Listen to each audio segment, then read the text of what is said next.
Good morning students, I Akansha Mishra, your TGT science teacher is again back with a new chapter for the class 8th. Okay, so what is that new chapter students? That new chapter is the metals and the non-metals. Okay, are you aware with the term metals and the non-metals?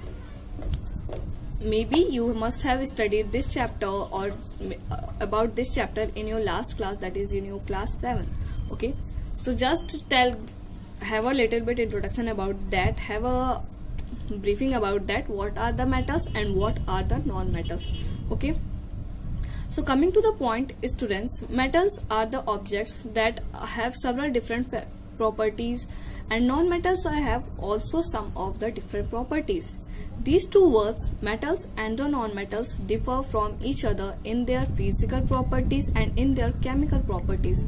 Okay, you must have seen a periodic table in a chemistry. Okay, periodic table in the chemistry that have 92 elements in it.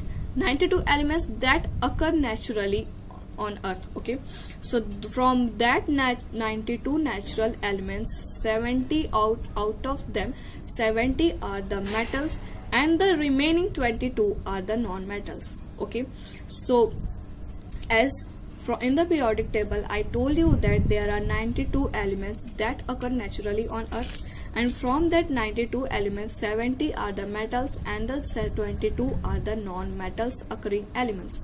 Okay, so from the metals, in the metals you must have seen that there are some of the example of the metals like copper, aluminium, zinc, okay, lead are some of the example of the metals. And coming to the non-metals, there are also some examples of it like bromine, hydrogen, selenium. Okay, so these are the examples of the metals and the non-metals.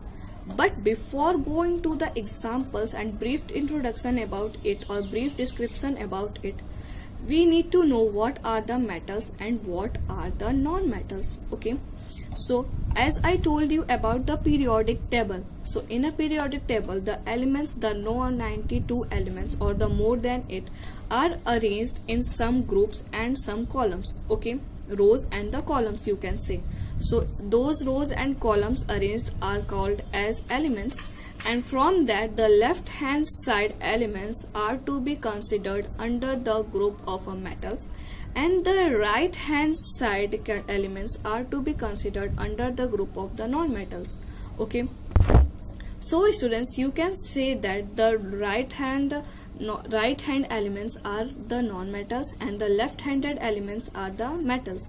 Okay, there are several different properties of it, as there are too much or that there are different objects around us in our surroundings, and we need to know if we want to test when you want to test about the heat, you do not put your hands in a fire. Okay, when you want to see the water, but you can put your hands in the water. But how we know about these two, water and fire? How? Without testing it we can know. Without knowing their properties we can't know about them. Okay, so knowing their properties and knowing their characteristics differentiate that whether we should touch them like water or we should not touch them like fire. Okay, so these two words like metals and the non-metals are the same type of substances, same type of elements that are to be differentiated on the basis of their properties, physical properties and the chemical properties. Okay, furthermore, just this is little bit about it. Okay, just go write or differentiate between metals and the non-metals, then further on we will discuss on it more, and we will discuss the properties of the metals and the properties of non-metals. Like just take an example of nature of the appearance, like metals being at solid at temperature. Okay, like whenever they are at a normal temperature they remain solid. Okay, like just except one. What is that exception in the metals? That exception is the liquid mercury. Okay, liquid mercury, you know, thermometer you all have seen. Okay, in that thermometer the silver liquid or the silver liquid you must have seen that goes up and down by the change of temperature. Okay, so that liquid that goes up and down, that is silver element, is called as mercury. Okay, that remains liquid at temperature. Okay, so mercury is also a type of metal. Okay, so that mercury is a type of liquid metal but in a liquid state. Okay, so this is in a exception case.